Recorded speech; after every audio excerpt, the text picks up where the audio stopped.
I'm Trisha. Today I'm going to be talking to Cole Hershkowitz about the Internet of Things and his company, Chai Energy. Okay. I'm Cole Hershkowitz, CEO, co-founder of Chai Energy, and my background entails a lot of things. I went to school, college in fact.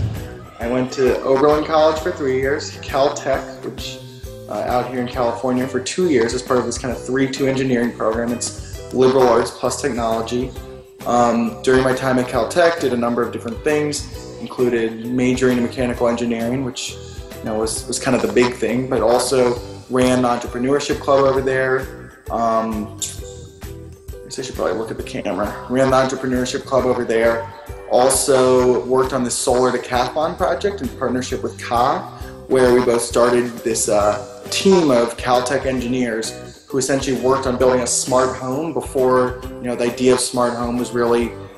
So after working on this smart home project, we wanted to commercialize things, but I also got a job offer from Southern California Edison, the local utility company, and that job offer, it was not something I wanted to do. I didn't want to work for a big company, but I ended up taking it because my dad pressured me, and at the end of the day it was probably a great decision, because when I was at Edison, I learned that the biggest smart device in everyone's home was their electric meter. These meters had been installed at a rate of 50 million throughout the US over the past couple of years, and there were just so many of these meters.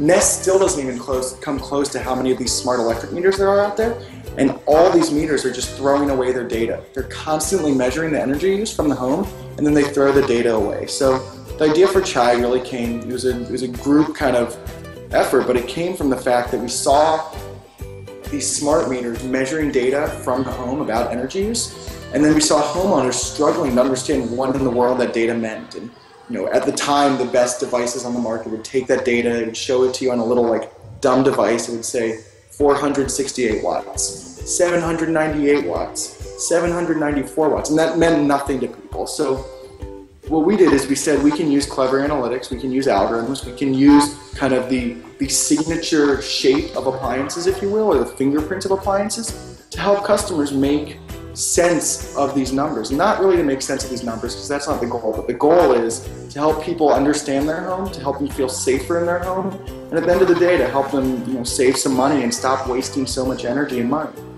So that's where Chai came from. It came from this. So what hurdles do you face being a smaller company?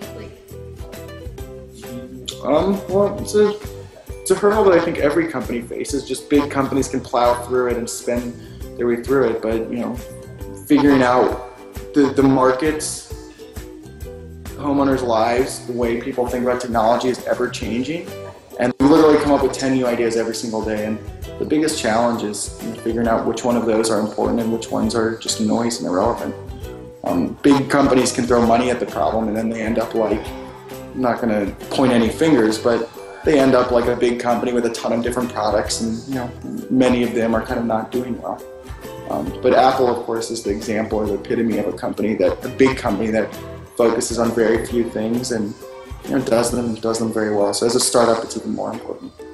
Okay, so has your company evolved from your initial ideas?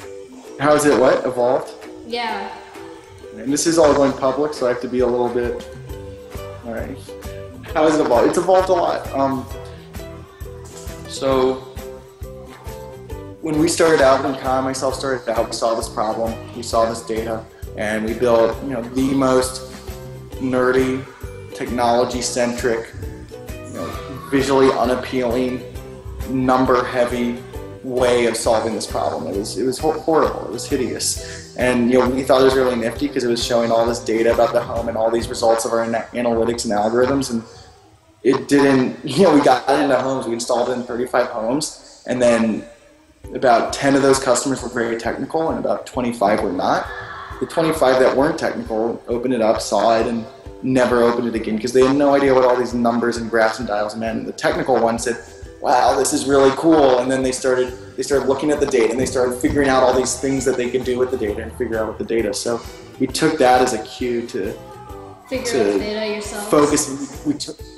What's that? So to like figure out the data yourselves and then show it to the people?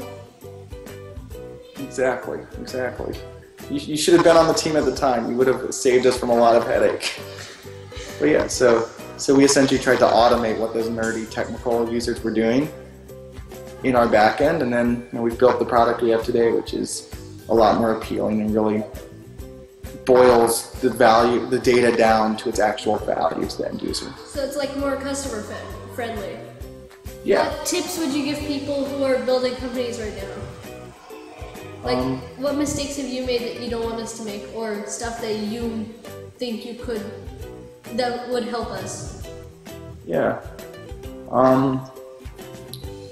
Make sure you're solving a real problem. Don't build a company around something that's a perceived problem or your own problem. Go out there and do the whole lean entrepreneur thing and talk to people about it. And it's not as cut and dry as they make it seem out to be. But it's very easy to convince yourself that your product is solving the problem you think exists.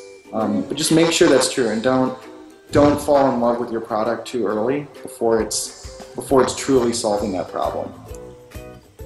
Yeah. Thanks for watching this interview with Cole Hershkowitz. More videos will be posted on ThinkNow. For now, it's goodbye.